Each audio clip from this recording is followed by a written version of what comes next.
Allah ya Nabi.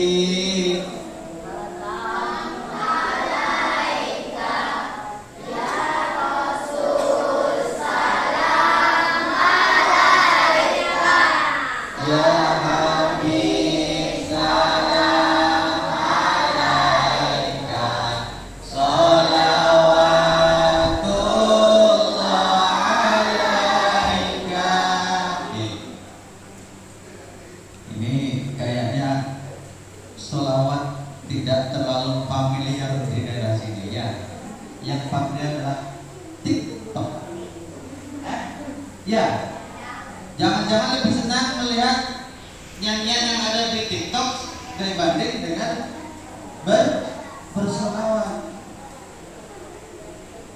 Hati-hati, ya. Makanya selawat ini perintah yang ada di dalam Al-Quran. Innallaha, sesungguhnya Allah, wa malaikatahu, dan para malaikatnya Allah. Malaikat itu banyak atau banyak? Banyak atau banyak? Banyak. Malaikat itu jumlahnya ribuan, lebih banyak daripada manusia. Ya, bukan lagi 2 kali lipat, tak berapa kali lipat. 2 kali lipat itu yang rokib dan atid di kiri dan di kanan. Sesungguhnya Allah, kemudian dan para malaikatnya Allah, yusholluna ala nabi, berselawat kepada nabi. Loh, yang menciptakan saja berselawat, para malaikatnya berselawat, kok kalian mengaku sebagai umat baginda Rasulullah SAW tidak berselawat? Ada apa dengan cinta? Ada apa dengan cinta? Ada yang salah dengan cintanya kepada baginda Rasulullah. Kemudian perintahnya, ya ayyuhalladzina amanu shallu alaihi wasallimu taslima.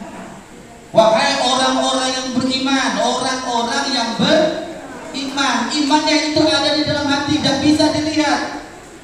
Mana imanmu? Dibuka dadanya, tidak ada. Iman itu keyakinan. Ya, iman itu keyakinan. Jadi Allah sang pencipta, pemilik alam semesta, berselawat pada Nabi. Penduduk langit yang semuanya adalah para malaikat itu penduduk langit, berselawat kepada nabinya. Kemudian Allah menyerukan kepada penduduk bumi, ya ayyuhalladzina amanu shallu alaihi wa sallimu taslima. Wahai orang-orang yang beriman, berselawatlah kalian kepada baginda Rasul dan berikan salam penghormatan. Pak, bagaimana kita mau salam sementara baginda sudah meninggal? Para Rasul, para utusan Allah itu beda dengan kita. Ketika kita berselawat kepada baginda Rasul, maka ruh akan dikembalikan jasadnya baginda Rasul, kemudian Nabi akan menjawab salam. Sampai kapan kira-kira? Sampai kapan kira-kira salam kita? Sampai Allah ala Muhammad wa ala ali Muhammad kama shallaita ala Ibrahim wa ala ali Ibrahim wa barik ala Muhammad wa ala ali Muhammad kama barakta ala Ibrahim wa ala ali Ibrahim fil alamin innaka Hamidum Majid. Nah, setiap sholat kita selalu mendoakan Rasul, berselawat kepada Rasul dan keluarganya, dan juga berselawat kepada Nabi Ibrahim.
Jadi kalau kita senantiasa berselawat, hati itu sejuk, hati itu damai.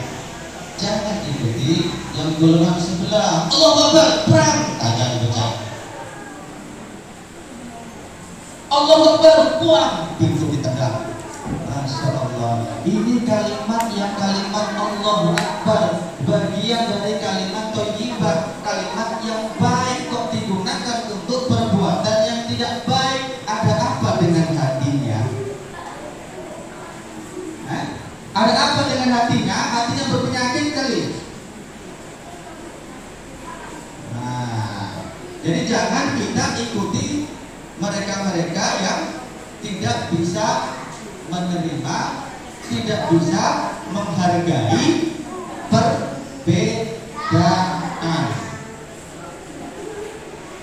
Kita ini dilahirkan dari satu, kemudian jadilah bila ya bersuku-suku, berbangsa-bangsa, lita'arafu, supaya satu sama lain itu saling mengenal. Ya ayyuhan nas, inna khalaqnakum min dzakari wa unsa wa ja'alnakum syu'uban wa qabaila lita'arafu. Wahai manusia, kalian diciptakan dari seorang laki-laki, seorang perempuan, kemudian jadikan bersuku-suku, berbangsa-bangsa, lita'arafu, supaya saling mengenal. Tidak ada di situ supaya saling memukul, supaya saling menggosok, supaya saling menggasak. Asar, asik dan asuh, saling mengasihi, saling menyayangi. Kita gunakan yang pertama adalah ukhuwah basyariyah, yaitu toleransi, bekerja sama, bahwa kita ini adalah manusia. Baru nanti ukhuwah Islamiyah dan ukhuwah yang lain. Lihat kita ini manusia dulu. Lakum dinukum wali yatim. Bagimu agamamu, bagi saya agama saya, agamaku. Kita Islam, maka kita, kalian tahu semut? Ada semut hitam, ada semut merah, ada semut rang-rang, tapi semut kan? Nah. Begitu juga manusia, ada orang Bugis, betul? Ada orang Jawa, ada orang Banjar, ada orang Batak, ada orang Indonesia, ada orang Cina, ada orang Singapura, ada orang Afrika yang gosong-gosong. Ya, ya. Justru itu menunjukkan keindahannya. Ada yang tinggi-tinggi yang kayak orang Eropa itu. Alhamdulillah mereka punya hidung itu panjang-panjang. Kenapa? Di sana susah bernapas. Kenapa? Tekanannya rendah, suhunya rendah, sehingga karena dia terus mengembang, makin panjang, makin ini. Di sini udara enak, makanya orangnya pesek-pesek. Hah? Bukan pesek, mancung ke dalam. Mantap. Nah, justru disinilah letak kehebatan kita. Kalau yang di belahan bumi utara sana, kalau sudah musim dingin, itu luar biasa. Sampai kadang-kadang saking dinginnya itu suhunya di bawah 0 derajat. Pada negeri kami.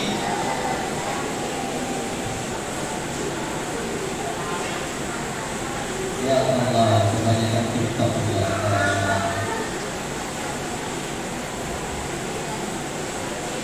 Jadi lagu nasional, lagu kebangsaan itu harus dihafal. Kenapa? Itu menunjukkan sebagai bagian dari cinta tanah air. Hubbul watan minal iman, cinta tanah air bagian daripada iman. Kalau kita tidak mencintai tanah air kita, siapa lagi? Orang berbondong-bondong, orang luar negeri kepengen hidup di Indonesia. Kok malah kita yang orang Indonesia kok malah tidak pandai bersyukur. negara kita itu adalah negara kepulauan terbesar di dunia. 18.000 lebih pulau yang ada di Indo, baik yang sudah ada nama maupun yang tidak ada nama. Luar biasa keanekaragaman kita. Termasuk keanekaragaman hayati biodiversity yang ada di Indonesia itu adalah nomor 2 di dunia setelah negara Brazil. Itulah kalian nanti yang harus mengelola dan menggantikan pejabat-pejabat yang sekarang. Kalianlah generasi penerusnya. Kalau mulai sekarang tidak belajar, kalau mulai sekarang tidak menanamkan diri bahwa saya bisa, saya mampu, siapa lagi yang akan bertanggung jawab terkait dengan keberlangsungan negara kita? Nanti harus seperti ini. Negara yang berdaulat, negara yang besar, negara yang mampu berdikari, berdiri di atas kaki sendiri. Oke, sampai di sini. Ada yang mau tanyakan? Nah, maka dari itu tunjang sekalian, yang paling pokok sebagai pelajar, maka saat ini belajarlah dengan baik. Sebagaimana kemarin sudah Bapak sampaikan, belajar itu ada aturan mainnya, ada tata keramanya, ada niatnya supaya kita tidak. Sehingga dalam Al-Quran itu Iqra bismi rabbikal ladzi khalaq. Jadi Iqra, bacalah. Ketika kita tanam di sini, bacalah, berarti kalian itu disuruh untuk menjadi pribadi yang cerdas. Literasi nasional. Yang pertama literasi apa? Baca tulis. Yang kedua literasi apa? Numerasi atau berhitung. Terus literasi digital. Digital itu yang termasuk laptop dan lain sebagainya, HP apa semua itu. Kemudian literasi finansial, keuangan, bagaimana mengelola keuangan. Jangan pengeluarannya lebih banyak terus, pendapatannya sedikit, akan seumur hidup itu kita akan utang terus. Ya. Kemudian literasi sains, pengetahuan itu, gejala-gejala alam. Dan yang selanjutnya yang keenam adalah literasi kebudayaan dan kewarganegaraan. Karena kenapa? Masing-masing kita daerah punya adat dan kebiasaan. Ketika kita masuk suatu daerah, maka harus kita ikuti daerah tersebut. Kita datang sebagai tamu, maka tamu harus ikut dengan aturan yang ada seperti tempat tuan rumah. Nah, karena itu anak-anakku sekalian, dengan adanya kegiatan ini, mudah-mudahan menambah wawasan kalian, mudah-mudahan memotivasi diri kalian untuk terus belajar dan belajar demi meraih masa depan dan cita-cita yang kalian inginkan. Mungkin sebagai pembuka dari Bapak cukup itu, kurang lebihnya mohon dimaafkan. Nanti waktu saya kembalikan kepada panitia. Saya akhiri. Wassalamualaikum warahmatullahi wabarakatuh.